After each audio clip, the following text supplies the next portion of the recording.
Hello, everyone. Welcome to Sam's Summaries. This episode is a deep dive discussion into Sam Fury's summary of Chapter 8 from the book Models by Mark Manson. It has been created with the help of AI. The chapter is titled Lifestyle and Presentation. You can read the original post at samfury.com. All right, so attraction. I think it's safe to say we all want it, right? That magnetism that just draws people in. But figuring out how to actually be even more attractive feels like solving a Rubik's Cube in the dark sometimes. It can be a real head scratcher. Totally. But hey, that's why we're here, right? To shed some light on things. And this time around, we've got Mark Manson's models to guide us.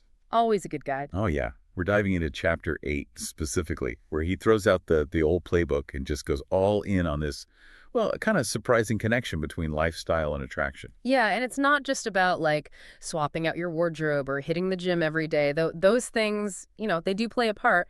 But Manson goes deeper, right? Like exploring how building a life that really excites you is what makes you genuinely interesting to other people. That's really cool to hear. It takes the pressure off trying to fit into some mold. Definitely. So how do we actually start building this magnetic lifestyle? What's the secret sauce? Well, he kicks things off with what he calls this gender flip when it comes to attraction. He argues that while men are often initially drawn to physical appearance, women are actually looking at a guy's personality and presentation more upfront. Wait, really? I think I need to hear more about that, because that's not the message we usually get, It's definitely thought-provoking, and there are different theories out there about why this might be. Like, from an evolutionary psychology perspective, it could be tied to those traditional roles, Yeah. men being very visually driven, looking for healthy mates, while women were focused more on a man's resources and stability, which, back then was shown through how he presented himself. So like back in the caveman days, a well-maintained loincloth was a sign of a good provider. Haha, yeah, something like that. But of course, it's more complex than that. Societal conditioning plays a huge role, too, shaping what we find attractive. But the main takeaway here, especially for the guys listening, is that you have way more control over your attractiveness than you might think. That's pretty empowering. So how do we put this into practice? Where does Manson say to start? He gets practical with his first steps, and they're pretty straightforward. Grooming, fitness, and fashion. It might sound basic, but Manson's point is that these are like the foundation for presenting your best self. I think this is where a lot of guys, myself included, kind of get tripped up. Yeah. It can feel superficial, even feminine to focus on those things. But Manson's saying it's not about vanity, right? It's about respect. Self-respect, maybe. Yeah, spot on. It's about like showing up for yourself. When you take care of how you look, when you put effort into it, it shows that you value yourself, and that confidence, that's really attractive. It's like dress for the job you want, but in this case, it's dress for the life you want. Exactly. And one thing that stuck with me was Manson's advice on getting clothes tailored. It's a small thing, but it makes a big difference in how you look and day feel. That's so true. I've got a couple of shirts that never felt quite right, and I just figured it was my body type. But maybe they just need a little tailoring magic. Could be. When your clothes fit well, you just look more put together, more stylish. It even changes how you carry yourself. You stand taller, move with more confidence. Okay, so grooming and fitness, we've got those. But fashion, that's where I think a lot of men, myself included, start to sweat a little. It feels so vast, and the trends change so fast. Manson knows that feeling. He gets that fashion can be intimidating, so he breaks it down into a simple framework. Fit, match, personality. And it's not about becoming a fashion expert overnight. Okay, break that down for me. Fit, match, personality, what's that all about? So fit, we touched on that with the tailoring. It's about understanding how clothes should fit your body. Forget the size on the tag. It's about the drape, the length, the shoulder seams. He even points out how the shoulder seam of a shirt should ideally end right at the edge of your shoulder. It's a small detail, but it makes a big difference. Yeah, I'm realizing I need to pay more attention to those details. It's easy to overlook. Yeah. And then match, this one's not about getting a degree in color theory. Manson suggests starting with a simple wardrobe built around like a black set, shoes, belt, jacket, and a brown set. That way you can mix and match without overthinking it, and it all works together. That's brilliant. I love keeping things simple. Me too. And then the final piece is personality. This is where your unique style comes in. Choosing clothes that actually reflect your interests, your hobbies, your personality. Whether you're into vintage stuff, bold patterns, a minimalist look, let your wardrobe show who you are. I love that. It takes the pressure off trying to be fashionable, and puts it back on being, well, being you. And that's what makes it powerful. When you're comfortable and confident in your clothes, it shows. And that kind of authentic self-expression, that's attractive. Okay, so we've leveled up our basics. But presentation goes beyond just clothes, right?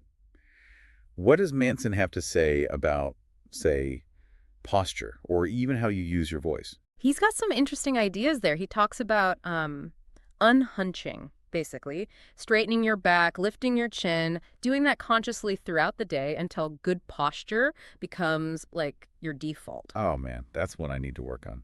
Too much time hunched over a computer. Yeah. But yeah, it makes sense. That kind of effort adds up. It does. It's training your body to project confidence, even when you're not thinking about it. And then there's the eye contact thing, which is a little more daring. Oh yeah. Holding eye contact with women you pass. Never breaking it first. Yeah.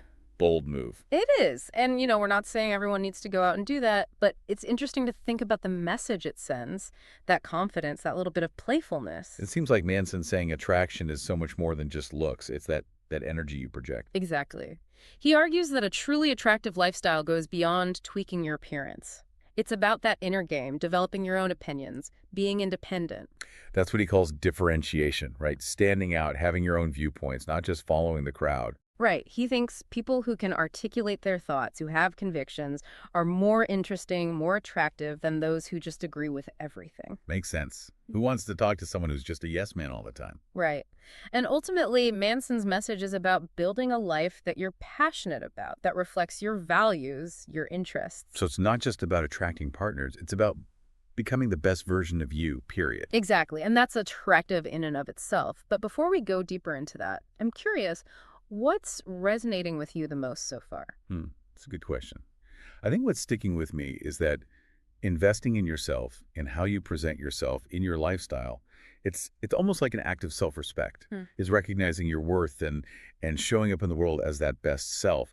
And it ties back to that gender flip we talked about. It makes these changes, these things we think of as superficial, something much deeper. It's a way of communicating confidence. Great point. It's not about pleasing others. It's about becoming the person you want to be, and that's attractive. It really is. But Manson doesn't stop there. He takes this even further with this idea of baseline independence, and that's something we'll dive into next time. So before we jump to the next part, you were talking about how much Manson's ideas about investing in yourself resonated with you, especially that whole flipping the script on what's often seen as superficial. Yeah, it really got me thinking differently about the whole looks versus personality thing. It's not about one being more important. It's about seeing how they work together to create this aura of attractiveness. Exactly. And it's that deeper level of self-development that Manson dives into next with this idea of baseline independence. He says it's like the foundation for genuine attraction and fulfilling relationships. Okay, this is where things get really interesting. Yeah. What exactly is baseline independence? It's about building a life that's already meaningful, on its own, independent of any romantic relationships. Knowing who you are, what you value, having a life that reflects those things, whether you have a partner or not. So not about finding someone to complete you, but becoming complete on your own first. Exactly. And that involves so many things: your physical health, mental health, passions, interests, having a good group of friends, work that you find satisfying. Creating a life you're excited to wake up to every day. A life you're proud of. Yes. And Manson's argument is that this self-assured independence, it's incredibly attractive to others, like a magnet, It just radiates confidence and self-worth. I can see that. Think about people you've even drawn to. Were they the ones desperate for attention, or the ones comfortable in their own skin with their own lives? Yeah, it's almost always the latter. When you're secure in yourself, it lets you be more present, more engaging with others. You're not looking for validation, just sharing your best self. And that's when the magic happens, right? When you're not needy, you attract people who are drawn to your energy, your passion. And those connections, those are the ones that last. Not built on neediness, but on respect, admiration, shared interests. I get why Manson stresses this baseline independence before even thinking about relationships. It's like building a house on solid ground instead of sand. Perfect analogy. Shaky foundation, shaky relationship. But when you've cultivated your own sense of self, built a life that brings you joy, you come from a place of strength. So how do we actually cultivate this? Any Any practical advice from Manson? He does. And it circles back to those different parts of life we mentioned. Starts with taking care of yourself physically, mentally, emotionally, prioritizing your health, things that bring you joy, surrounding yourself with supportive people. Being your own best friend, your own advocate. Absolutely. And pushing yourself outside your comfort zone, too. Manson talks about learning, growing, expanding your horizons, trying new things. So not just having hobbies, but actively seeking out new experiences, new knowledge. Exactly. He says, explore different subjects, even if they're not your usual thing. The more you know, the more well-rounded you become. Like the more you learn, the more you realize you don't know. Cultivating that curiosity. And that's attractive, too. Shows you're engaged with the world, not just letting life pass you by. So baseline independence isn't about being a lone wolf. It's about engaging with the world, building a life full of experiences, relationships, growth. Yes. Becoming someone who's constantly evolving, who brings their full self to everything. And this ties back to Manson's ideas about differentiation, right? Being more than just looks, but having that depth of character experience that makes you stand out. Exactly. That's what makes you magnetic, what draws people in, that combo of confidence, independence, and a genuine passion for life. This is really making me rethink my whole approach to attraction. Not about games, not about fitting in, but investing in yourself, building a life you're proud of. And that's a journey worth taking, whether you're looking for a relationship or not. Absolutely. But for those of us who are looking, how does this baseline independence actually play out in the dating world? That's a great question, and it's one we'll get into when we come back for the final part of our deep dive into Mark Manson's models. Okay, so we're back, ready to wrap up this deep dive into Mark Manson's models. And we've covered a lot, gender dynamics, self-presentation, and that whole idea of baseline independence. It's been a journey. And what I really like about Manson's advice is it's not just about getting a partner. It's about building a life you love, a life that makes you attractive just by being you. Totally. But gotta ask, how does this baseline independence actually work when it comes to dating? Does it mean like playing hard to get, acting like you don't care? That's what people think. But it's not about games at all. It's the opposite, really. It's about being genuine, being your full independent self, and letting people see that. So being comfortable with who you are, having your own passions, not needing someone to complete you. Yeah. And that's attractive because it shows confidence. Think about it. Who are you more drawn to? Someone clinging to you or someone who's already happy on their own?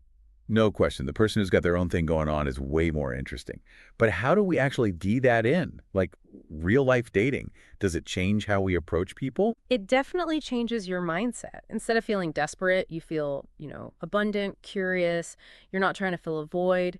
You're looking to share your awesome life with someone. I'm starting to get it. Not about lowering your standards, but raising your baseline of happiness so you attract people who are on that same level. Exactly. And when you come from that place of strength, you don't settle. You attract people who respect you, appreciate you, who add to your life instead of taking from it. It's like you can't pour from an empty cup. You have to fill yourself up first. That's what this is all about, right? Creating a life so full it overflows into your relationships. You got it. Being the best version of yourself, not for others, but because it feels good. And when you feel good, you attract good things. So it's not about tricks. It's about becoming the kind of person you want to attract. Couldn't have said it better. It's about taking all these lessons, leveling up how we present ourselves, building that inner strength, and creating a life that's truly authentic. This deep dive has been eye-opening. Manson's models, it gives us a whole new way to think about attraction.